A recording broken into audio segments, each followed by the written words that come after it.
Bem-vindos ao canal Luz da Verdade. Como foi mencionado antes, esse canal vai dar prosseguimento ao assunto narcisismo. O vídeo de hoje abre falando sobre o que é narcisismo e o que não é narcisismo. Então, como eu havia mencionado antes, no Brasil existe essa mentalidade, né? No Brasil e em outras partes do mundo onde a teoria psicanalítica é muito forte ainda, existe esse conceito, né, da parte de grega, do narciso, da pessoa que se ama muito, muito amor próprio. O narcisismo e a psicopatia, que são irmãos bem próximos um do outro, tá? A diferença é que, para quem não conhece o que é sociopatia, psicopatia, isso são desvios de personalidade muito fortes, tá? Em que essas personalidades elas têm uma tendência em manipular, em mentir, em manipular as pessoas, mentir de uma forma patológica. Elas não conseguem fazer outra coisa senão mentir. Elas prejudicam muito a vida de outras pessoas, inclusive matando, levando à morte. Elas curtem isso. Essas pessoas, elas não têm muita noção da consequência do que elas fazem. Elas curtem, elas gostam do que estão fazendo, elas gostam de maltratar as pessoas, elas gostam de manipular, de mentir, de roubar. Tanto na sociopatia quanto na psicopatia, as pessoas elas não têm muita noção das consequências do que elas fazem. Elas curtem, elas gostam, só que elas não entendem. Elas não conseguem ter uma noção das consequências do que elas estão fazendo, entendeu? Já as pessoas narcisistas, elas contêm todos os aspectos dos sociopatas, todos os aspectos dos psicopatas, mas elas estão completamente conscientes das consequências do que elas fazem. Então, não só elas manipulam, não só elas mentem, não só elas usam as pessoas e roubam e matam as pessoas e curtem demais esse processo, mas elas são plenamente conscientes do que elas estão fazendo. Elas têm plena consciência. E por elas terem plena consciência do que elas estão fazendo, elas vão fazer de tudo, absolutamente de tudo, para que elas nunca sejam pegas, porque o maior pavor das pessoas narcisistas é elas serem apontadas como responsáveis pelas consequências do que elas fizeram. Então, porque elas têm consciência do que elas fazem, elas vão fazer de tudo para apagar qualquer pista, qualquer vestígio daquilo que elas fizeram. As pessoas narcisistas, elas vão eventualmente selecionar alvos, pessoas como alvos, porque essas pessoas elas representam um horror para as pessoas narcisistas.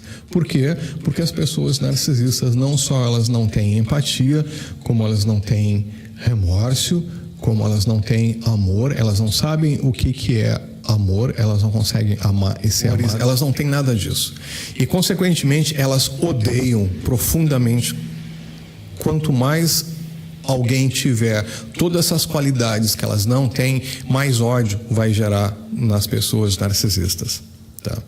As pessoas narcisistas, elas vão querer simplesmente eliminar todas as fontes que representam aquilo que elas não são, lembrando que elas têm plena consciência do que elas fazem, por elas representarem tudo aquilo que as pessoas narcisistas não são, por elas serem capazes de amar, por elas terem empatia, por elas terem valores, por elas terem integridade. Os narcisistas são mais perigosos que os psicopatas.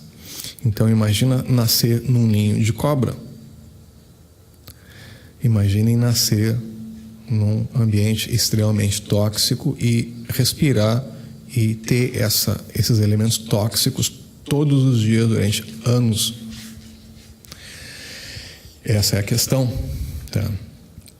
esse vídeo introdutório aqui falando sobre narcisistas, tá? E eu vou desenvolver mais além, especificamente sobre muitas das partes que eu falei aqui, mais especificamente falando sobre a dinâmica familiar narcisista, e explicando o que são crianças douradas, bode expiatório, entende? Mas nesse vídeo, o que eu quero mostrar é que a questão narcisista, pessoal, ela é muito complicada, tá? E não só ela manifesta-se em ambientes familiares, mas em ambientes de trabalho. Provavelmente essa criança que nasceu no ambiente narcisista, ela vai viver colhendo migalhas, tentando receber amor, tentando receber reconhecimento, tentando receber validação da existência dela.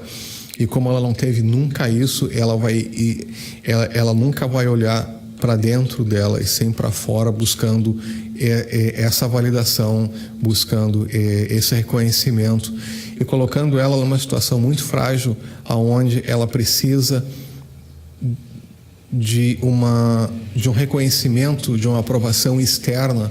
E se tiverem pessoas que reconhecem, que leem essa fragilidade dela, elas vão ser reconhecidas como provavelmente pessoas com potencial a serem escravizadas muito grande.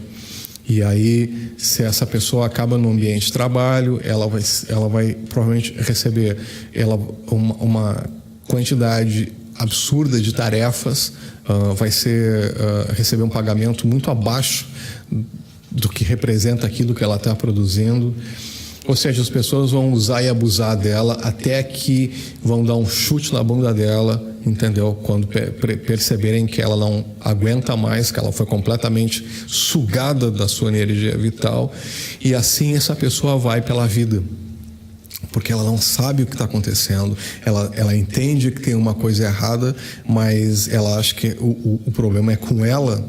E realmente existe um problema com ela, que ela está completamente intoxicada por um veneno mental e emocional que ela não consegue se livrar, entende? Mas isso não é a culpa dela. O problema está nela, mas esse problema não é a culpa dela.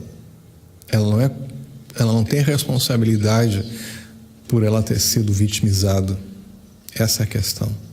Se você que está me ouvindo e você começa a perceber que existe muita coisa que reverbera com a sua realidade, entende? Que bate, puxa, o que esse cara está falando lembra muito as coisas que eu sinto. Eu quero te dizer o seguinte: a culpa, você não tem culpa. Tudo isso que aconteceu não é a sua culpa. E você vai entender isso ao longo dos vídeos, tá? Isso é muito importante. Então, pessoal, o vídeo de hoje é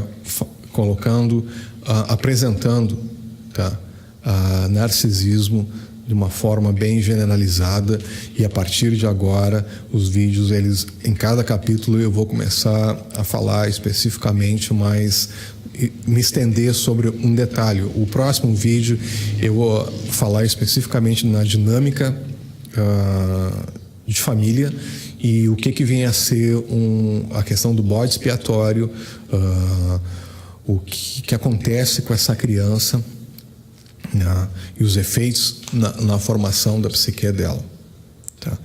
E por ser de hoje ele vai terminar aqui para não se estender muito, para não ficar um vídeo muito longo, e a gente se encontra no próximo vídeo falando sobre a questão da dinâmica familiar, né, dentro de uma estrutura narcisista no aspecto familiar. Tá bom, pessoal? Então, a vocês, eu desejo tudo de bom e obrigado pela audiência, e a gente se vê. Tchau.